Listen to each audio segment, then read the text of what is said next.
Hey, great to see you. It's a Sunday afternoon after the World Series of Poker main event 2017, and I've just thrown on the camera, and the reason that you know that is that I'm wearing a shirt. I never wear a shirt. I've been out for a swanky Sunday lunch, which is something us Brits like to do. But I wanted to talk about the World Series of Poker main event. I really want to talk about John Hesp, the 64-year-old grandfather from Hull, or near Hull, Bridlington, in the UK, amateur player who finished fourth. This year will be a year that the World Series of Poker is remembered for who finished fourth, not who won. If you didn't follow John Hesp's remarkable story, then catch up on it after you watch this video. Watch his interviews, read some of the articles. But if you're into poker, I'm sure you're aware of it already. This amateur player usually plays his £10 local tournament. His biggest win before this event was $1,000. And this was his first major event. He entered the World Series of Poker as a bucket list thing to do. A thing to do before he dies. Play the main event once. How many of us had that on a bucket list or still do have it on a bucket list? And he finished fourth out of over 7,000 runs for $2.6 million. Quite incredible. Quite an incredible story. But it wasn't just the story that really made me so excited that I turned the camera on and I'm talking to you now. It was how John was during the event and the effect he had on the poker world. A lot of us were on Team Hesp, and the reason we were is his passion for the game, his positivity, and his remarkable run. I saw some really kind of grizzled old pros rooting for him, some of the new young whiz kid type players rooting for him, all of poker media rooting for him. A lot of people that are sort of casual about their poker were watching and rooting for him. It was a phenomenal thing to see. Shame he couldn't win it, right? But what a fantastic result anyway. Now, I know that if you're anything like me, John Hesp's dream was your dream as well. I've had the dream of doing well in the main event since I was about 18 years old and first discovered poker. I've played it 3 times and I haven't cashed, which really annoys me. And I'll put it right one day, I promise. And I'm sure it might be your dream as well.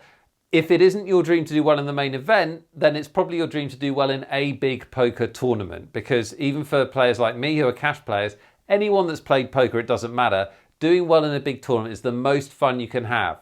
So, like I always do when I see anything in poker that gets me excited, I want to learn something from it and then I want to teach it to you. So what can we learn from John Hesp's run? 6 things, funnily enough. Some things that John did and a couple of things that he could have perhaps done that would have helped him do maybe even better, or that you can do and learn from that he didn't do quite so well. Now, bear in mind, John has never read a poker book and he's never had a poker lesson or anything like that. So you might think, well, it was just luck. We don't need to know anything. But I think we can learn from it. So let's have a go and you can see if you agree by the end of the video or not. Number 1 is an easy one. Enjoy it. Enjoy it. Enjoy it. Now, I don't want to get preachy, but you should enjoy your poker. Easy to say for me standing here, right? Easy to say if you're winning 2.6 million in the main event.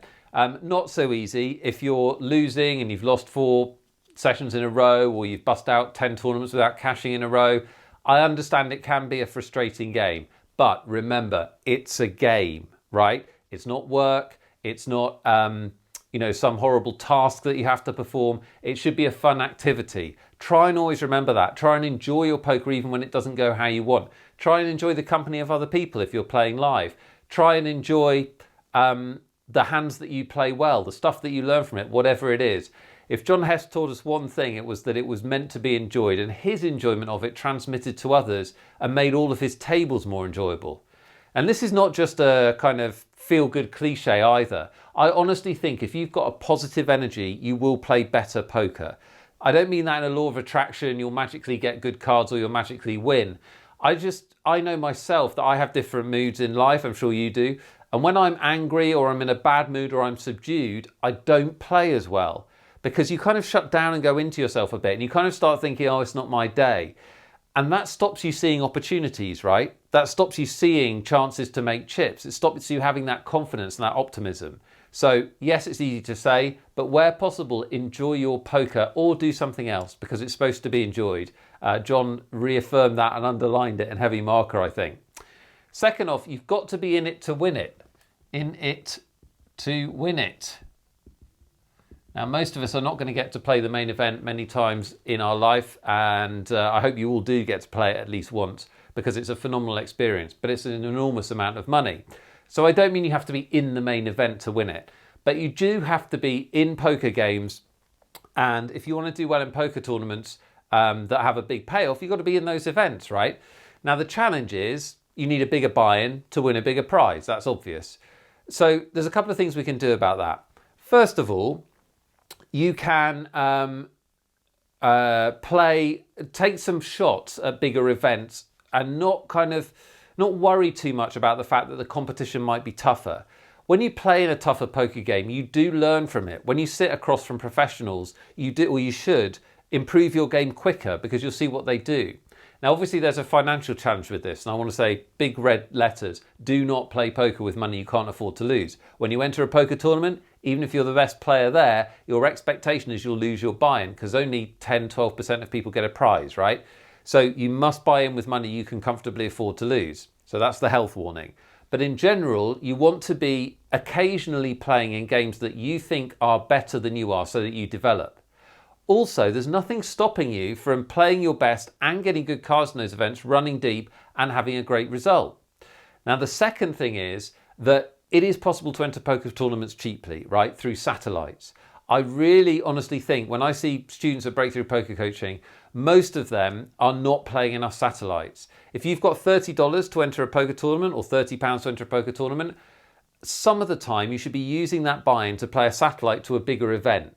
Because satellites are an opportunity, players play badly in them, but also they're a bigger opportunity to play a bigger event and be in it to win it and give yourself a chance of a big prize. So you've got to be doing that some of the time, but again, with money you can afford to lose. Number 3 is don't learn on the job. So don't learn on the job.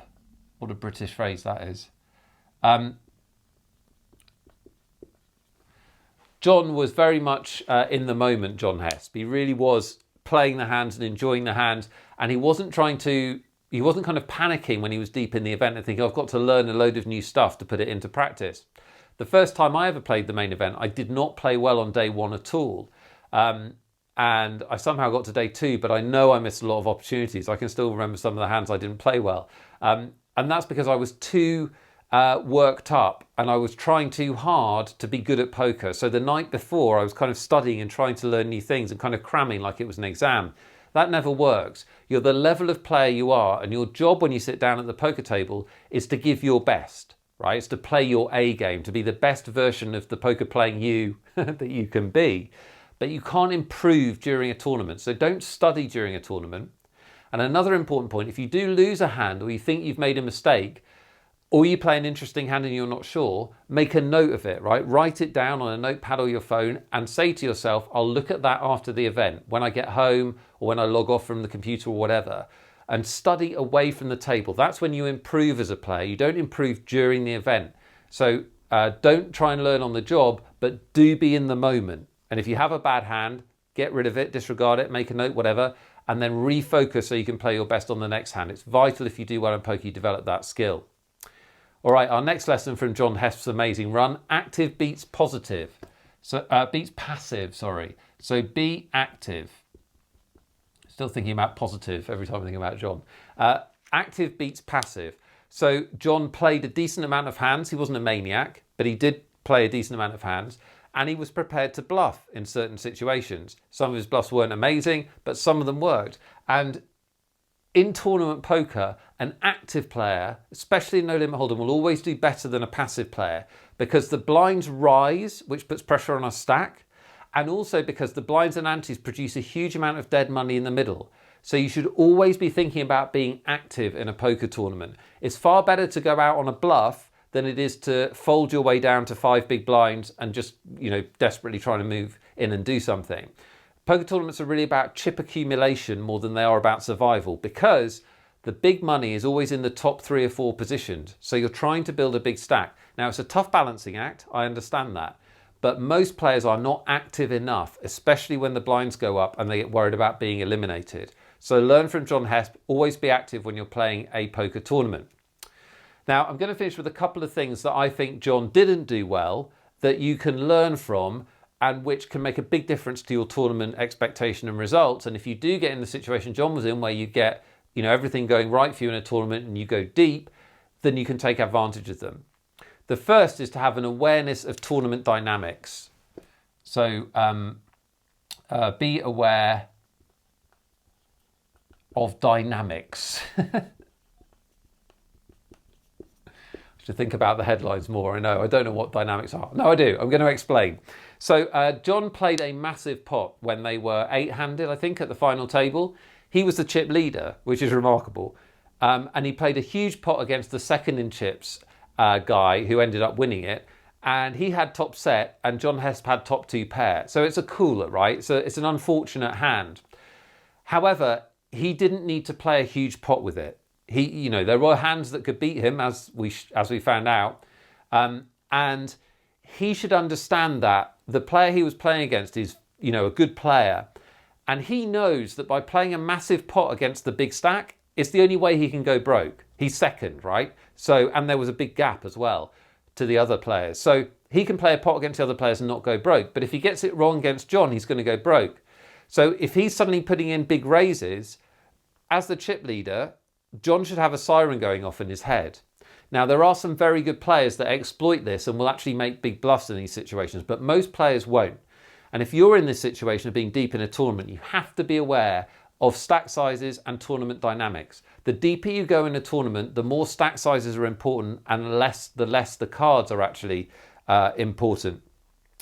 It's a hard one to get across because obviously the cards are vital, right? But stack sizes in your decision making are incredibly important. You do not want to be taking risks against bigger stacks when there are a lot of smaller stacks still to be eliminated if you're deep in the money, right? You want to be trying to keep the pot small. Now, John was going for it. Obviously, that's the style that got him to the final table. But in a massive pot against the second in chips player, he should have controlled the pot size a little bit more or really thought about what he was doing. Now, I'm not saying necessarily he could make that fold or, it was all in his control. I'm just saying these are the things that you should be aware of. And you should be thinking really hard if a good player with a big stack is suddenly wanting to play a huge pot with you. So have an awareness of the tournament and tournament dynamics. And if you want to take it to the next level and get really good in these situations, study some independent chip modeling stuff. You can go away and start playing with those models online. There are sites where you can do it for free, or you can read up on some theory about this. You don't need to become an expert. You can get a big improvement just by having a general awareness of how to mold your decisions late in a tournament. Speaking of late in a tournament, the last thing, which I don't think John did, but which I would encourage you to do, is practice short-handed. So one of the biggest edges that tournament professionals have over amateur tournament players is that they tend to be good short-handed players and they tend to have worked on their short-handed game. Now, by short-handed, I really mean 5 players or less, and especially 3-handed and heads up. And the reason this is so important in tournaments is that's where all the money is. Now, it's a bit of an optical illusion in a tournament because you can play, 20 tournaments in a row and never get down to the final 4 or 5, right? That's very easy to do. So you can kind of think it's not important. But the difference between a big winner in tournament poker and a small winner or a break-even player is that the big winner will turn their final tables into first and second places much more often. Partly because they'll arrive at the final table with a big stack, but partly because they are aware of how to play short-handed poker. Now, I'm guessing, because John went out in 4th, but I'm guessing he's not played a lot of short-handed poker in his career and he probably hasn't practiced it. So I'm all for people playing recreational poker and having fun with poker. But if you want to do well and you want to do well in tournaments, you want to practice some short-handed. Play some short-handed, small number sit and goes like 3-handed or 4-handed or 6-handed sit and goes. Play some heads up cash. Really learn a little bit about short-handed poker so that when you do get there in the big tournaments that you're going to satellite into now, right, you know what to do. Because when it's your day, we want to be able to capitalize. And that's all I've got for you. And I want to finish by saying what a pleasure it was to watch John Hesp in the World Series of Poker this year. It really reinvigorated me about my poker. I hope it did for you as well. Just watching someone have so much fun and enjoyment from the game that I love and the game I know you love really made me remember how much fun it can be to play poker and just enjoy it for enjoyment's sake, like we probably all did when we started. Easy to get jaded, easy to fixate on the things that aren't going well, but let's do the opposite for the next few weeks and months, and let's really get some progress in our poker by rekindling our love of it, a la John Hesp. I hope that works for you. If you've enjoyed this video and you got something out of it, leave me a comment. I'd love to know what you think. If you enjoyed John Hesp in the World Series of Poker, I'd love to know what you think. Facebook, like it and share it so that other people can enjoy it as well. and we'll all have a chat together in the comments below. All right, I'll see you in another one of these very soon.